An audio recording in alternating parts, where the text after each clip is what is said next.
Welcome back, everybody. Welcome back to the Canyon. Welcome to another in the hopefully endless line of quick views that we do here at the channel. A quick view of something that I had not anticipated being able to do a quick view to, but I just kind of measured it. I mentioned it offhand in the video, the good old Vanquish products. Ooh, very dusty. The Vanquish products, VT-1, and what do they call the receiver? VR1? Clever. You know. It's easy to pack. 4AA's in there. Feels built like, you know, acceptably built, but what we're here to do is we're to test and see, like, how does this thing work in the spirit of RTR radios. How does the RTR Vanquish radio with its 4 channels, like, how does it feel in terms of, you know, wheel feel, trigger feel? How does it work in practice? So I immediately thought we have to hook this thing up to something with 4 channels. A Phoenix would probably be most appropriate. So I plugged it into this guy right here. Right now, we've steering and throttle are connected. And we arrived at the first oddity of the VT-1 so far, which is this little loose plug you see dangling over here off the side. That is channel 3, which is the variable overdrive being run by an AGFRC A20 CLS. And when you plug it in, you get this. If I can get, it turns into a teletype machine. It doesn't matter what you do to the endpoints. Doesn't matter what you do at all, just that radio will not control that servo. So my only guess is that, like, this guy is looking for a more precise input, because if we plug in a $20 Amazon, I tried a number of servos and could not get the VT-1 to function with these A20s under any circumstances, and honestly, I don't know why. It is the first time I have encountered, someone had asked me about this in a comment fairly recently, will this servo work with this radio? And at the time that the person asked me that, I was like, what a crazy question. Like, servos just work with radios. It's what they do. Oh, I just want to emphasize that it's not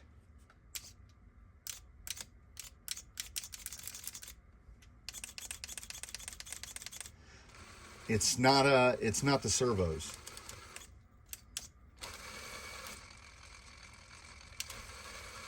Yeah, I don't know. I don't know what to do there. So, as we can't use the 4 channels, and we also, we have to forgive a little bit the fact that it's an RTR radio. So there are going to be some things like 4-ch and ch3. So this is a 3-position switch, which is marginally operable by that hand. I guess you could kind of get it from this hand. And then this, I can sort of, but there's no real ergonomic way to reach that channel 3. Putting channel 3 up there and not down here somewhere on the grip is, we understand, because we just did this. So that's how you do the batteries. They live in there. I'm not 100% sure of what the advantage of that is. This is fun. Who doesn't like that? This is also fun. I don't know how handy that actually is. Oh, that dust is. I don't know if that dust is bugging you as much as it's bugging me. I don't know how handy that is, but it's neat. Wee. So I don't know what's the deal with the Vanquish VT-1 and expensive micro servos. I don't know. because it's nothing to do with the hardware over there. So someone else has volunteered as tribute. Now, he only has 3 channels, and I am racking my brain to figure out what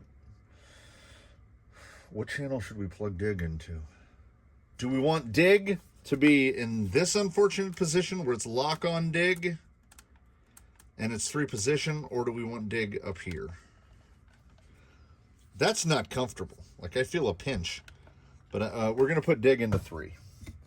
Because I don't have to undo anything. I don't even have to disconnect the receiver from where it's installed. And they are in the correct order.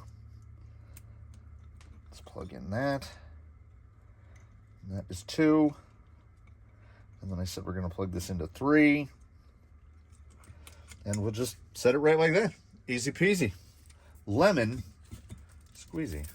Strap in the battery. Plug in the battery. We're going to have to calibrate. So we'll do a long hold.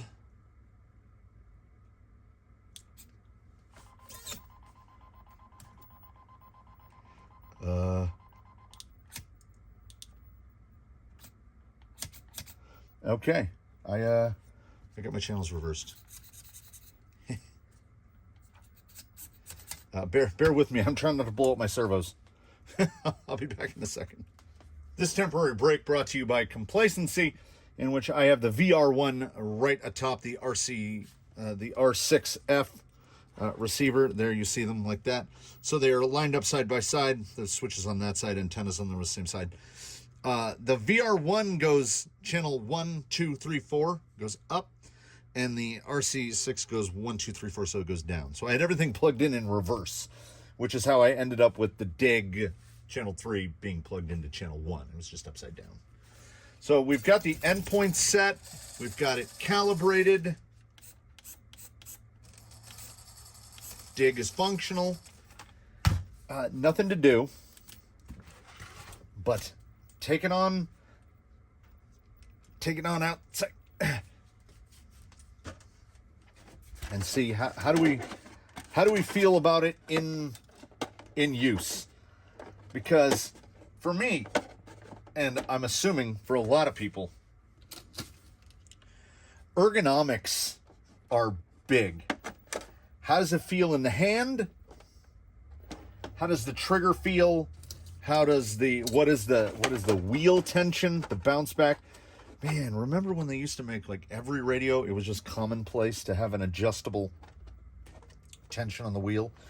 Now you can get around that like the same way we do with brass wheels. I've got 3 perfect examples right here. So you've got the steering wheel on this guy. Doesn't feel too bad. Tension is a little high, but this will weigh like next to nothing. Similar to on a stock RC6, not quite as the spring tension actually feels pretty close. It's a little more direct feeling on there, but if you put a heavier wheel and then a grip, like this just feels nice. So you can get to that, it's weighted wheels. Somebody out there, hey, 3D printing people, somebody needs to make a 3D print adapter that basically bolts on to where the wheel bolts on inside there, because it's always like a hemisphere. It's like a half circle with an adapter to just put like a bead lock on it. And then we could all use 1.9 bead locks for our wheels, and you'd have a nice, hefty, solid feeling thing. Anyway, I don't know how good I'm going to be with Dig. We're not going to be testing wacky stuff like latency or anything like that. But I do want to see how this compares up against, say, an RC4. Because if I'm going to, do you need to replace this radio? I guess that's where we're coming down to. You can probably also pick them up online pretty cheap. The weight on it is quite low. 4 AA's in the handle, as I said. Yeah, 0.66 pounds. That is, come on. 300 grams dead. Exactly 300 grams for that radio. For point of reference, 425 for an RC4. Let me see. Trigger actually feels pretty. So far, the trigger feels pretty good. We'll talk about the trigger more, outside. Again, the drive back shows its strengths. The trigger, to me, the trigger feels way better than the wheel. The foam is too short and it doesn't come out far enough. We have all that lip. So when we tend to, I don't know, I speak we in the royal sense. We grab from here on the outside edge. So you're just grabbing plastic ring. The foam is not large enough nor thick enough. So, I mean, you could just replace that and get past it. Like I had mentioned, this is a neat thing. The lights, is that going to focus? There we go. The lights that focus up there. In daylight, you can't see it, nor would you look down at it anyway. The grip does accommodate my hand. This doesn't feel too bad. It's not grossly undersized, but the wheel is so far forward.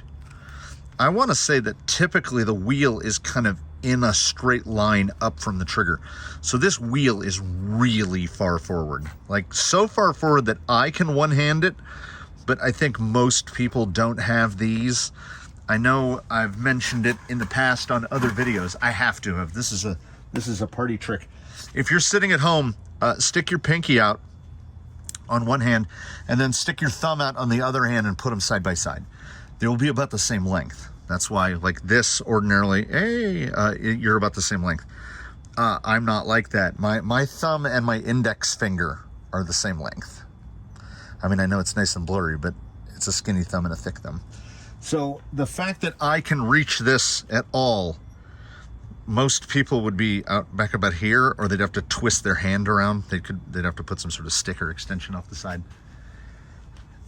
So I have to keep thinking. It's an RTR radio. Don't try to think of it in terms of something aftermarket. And from that aspect, I feel like it's already won.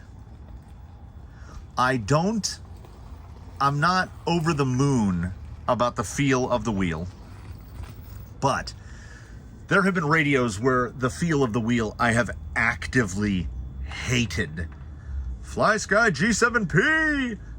Plastic knob is inexcusable, particularly when an RTR radio is going to give us a foam knob. The foam could be bigger and softer, and I would not be opposed. But I'm sticking with the statement that the trigger feel is really good.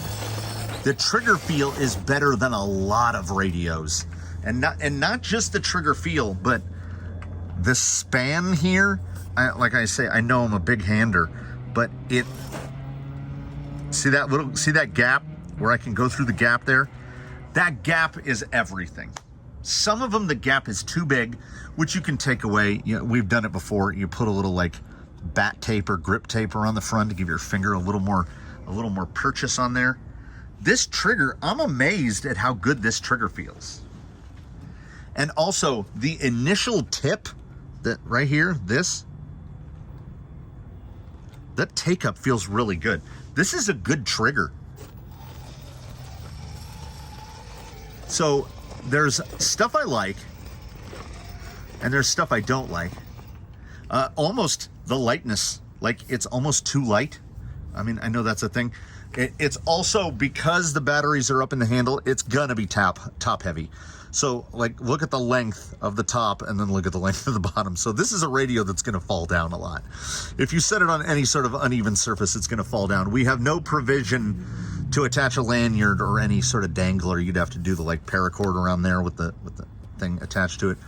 Because I know some people don't want to just hold on to their radios all day. The number one drawback I would have to say, let me get into a menu here. Okay, now let's count. 4, 3, 2, 1, 0, -1. Oh, okay. There it goes. So the timeout on it is 5 to 7 seconds, somewhere in the middle, which when you're sitting here looking at it like this, that seemed like a long time. But when you're trying to program an endpoint, you're doing this, which is pretty easy. You go into endpoint and then you just hit channel and you can go to the channels. Nice, no problem. And then I'm like, I'm reducing it. And then I'm like, oh, I need to look at the servo horn. And then I look down and I tinker with the servo horn a little bit. And I'm like, I don't know, that seems like it could go a little farther. And by the time I look back, that has usually, like that, gone back. Most radios will just, they'll just sit there. They'll just sit there. Or they'll take it to the ultimate extreme, like the FlySky GT5, where if you don't click menu and you click back, it just erases what you've already done. Luckily, this does not do that. So edge to this over the FlySky, honestly. Oh, we can get out of that, right? Ugly. How much, ask yourself, how much do I not want to get up? It is so hot out there. I'm under the old, the trusty wobbly umbrella, and it is hot and it is humid. And I'm seeing how much am I thinking about the radio? I'm more thinking about the cobwebs, honestly. The trigger feel is so good that it's almost making me forget about the ickiness of the knob. Now, again, that's easily remediable, easily remedied. That's what I was looking for. There are aftermarket foams. We used to do a thing where you take a sedan wheel, 2-inch sedan wheel with the rubber on it, and just stick it right over, and then you have a bigger grip, and it's usually like a nice sedan tire, either a foam. Oh yeah, you get some Trude sedan foams. That's a comfy wheel. That's a super comfy wheel. So I'm not averse to an RTR radio. Nice. If the worst that I have to do is put a different knob on it. It does not feel like it has excessive spring tension. The wheel mechanically feels good. I don't have a problem. What is weird about it to me is that, to me, the center of gravity, where the weight sits, is mostly right here. So you feel it on this finger, and then the rest of it is right here along the back. So I'm only feeling weight on this controller on top right there, and then right here. So it's kind of hot spotty, and even at this low light weight, because all the weight is up in the top, I think over time there would be a little bit of fatigue to it. Honestly, I don't feel like it's correctable. I was gonna say, if you put a little plate on here that will allow you to set it down, add a little weight to the bottom, I think that would just exacerbate the feeling that I'm getting from that. And unfortunately, it's blow molded, so I can't like grind that off. Maybe wrap the grip, make the grip thicker out so my fingers are out in front of it. The radio, functionally, is pretty great. I mean, we get full endpoint adjustments, dual rate, all that stuff. Sure, we have non-programmable switches, but nonetheless, you've got a switch here and you've got a switch here. So, okay, let's try to activate dig in practice.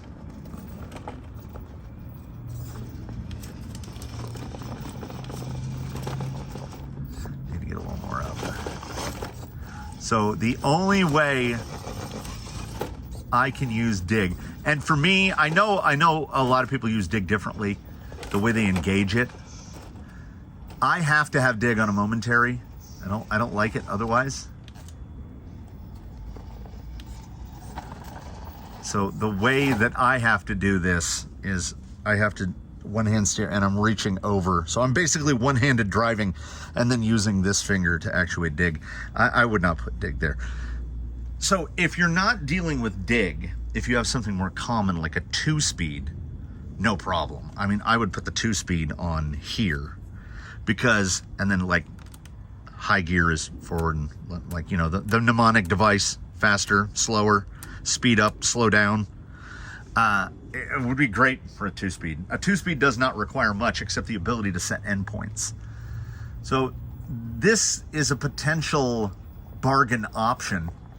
I have heard tell of people on forums and otherwise, like say eBay, selling the full V insert letter -1 setup. So the VE1, the VS1, the VT1, the VR1, all the bits that come in an RTR Phoenix, selling those for like $60.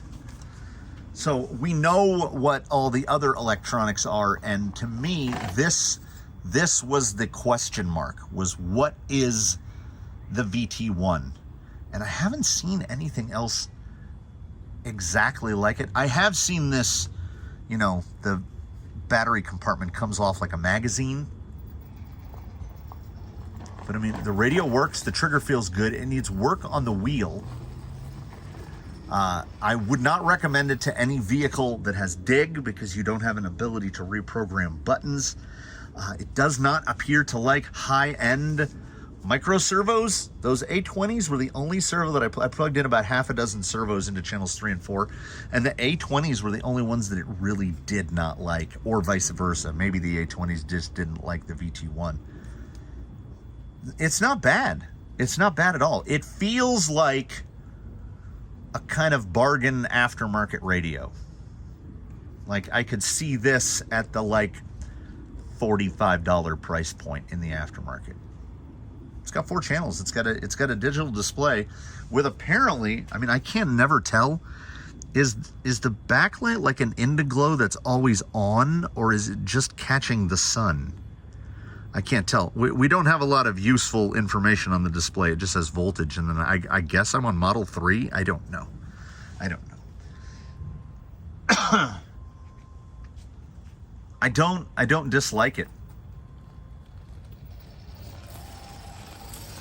And it's a weird thing, because this is an RTR radio. I would go so far as to say it's the best RTR radio out there, really. I mean, I would be in no hurry to replace this, even on a Phoenix with, you know, apparently not A20 servos, because it would work. It would work. The dig for me would be a problem, but for a lot of people, it's not. They don't use dig that much. So genuinely, this radio is better suited to the other Vanquish RTR. As a 2-channel radio, yeah, this thing's great. As a 3-channel radio to operate a 2-speed, this is also great. Or turn lights on. But like a full 4-channel, if my rig has 4 channels, this is not the radio I'm going to look for. That doesn't really take anything away from the radio. It was designed, presumably designed, for a purpose, and I think it meets that purpose. The VT1, a standout among RTR radios, really. It feels pretty good. Who knows what it's going to do to batteries? But I mean, where it's rotating back and forth between 6.2 and 6.3, which is impressive, because a AA battery is 1.5 volts. Times 4 is 6. So I don't know where we're getting the extra 0.3. But it's better than a Fly Sky where you put the batteries in and you're under 6 volts. You're at 5.7 volts within 20 minutes. So battery life, I think, on this thing should be fine, because the display is not very big and it's not doing a lot. We don't have a lot of extra stuff going on. That's fine. Yeah. For a build where I'm not throwing a ton of channels into it, I don't have a problem with this radio. By RTR terms, this radio is excellent. By aftermarket radio terms, I could see paying like $45 for this. Above that, y'all know me, man. I'm buying an RC4. I mean, there's not much to say. Things are either successful or they're not. And I consider this, I'm like turning it around in my hands like this, just looking at it. Like, is there something I'm missing? I think it's successful. It is the first RTR radio that I wouldn't just go, well, time for another radio. If we're talking, oh wow, I just had this flash in my mind. If we're talking like Spectrum, what is it, SL3, SLT3, or whatever they are, anything that comes with a, you know, something from Low C, something from Arma, any of those, oh my goodness, this is a whole new world. Those are incomparable. Those radios are trash fires. This is actually, this just got even better. Like, if we're only looking at RTR radios, this is the best one by a margin. So good for you, Vanquish, or whoever you're procuring this from for an RTR. It probably exists. I feel like I've seen this little nubbin antenna. I feel like I've seen that somewhere before. Someone in the comments will chime in and be like, oh, that's a Dumbo RC this or that. And if the Dumbo RC this or that is like 30, 40 bucks, not a bad option. If you don't if you don't need that adjustability, building a radio, building a rig for a kid, or something that you're going to take out in the wet. Oh, I just hit the trigger against my leg. Yeah, trigger feels nice. Wheel tension is good. Wheel feel could be better. But all in all, it's not an overwhelming positive, because this is the radio that they quote unquote give you when you buy an RTR. So it's never going to have the features that we get out of most anything you buy in the aftermarket. That said, I'm more focusing on channel 1 and channel 2. How does the trigger feel and how does the wheel feel? And it passes.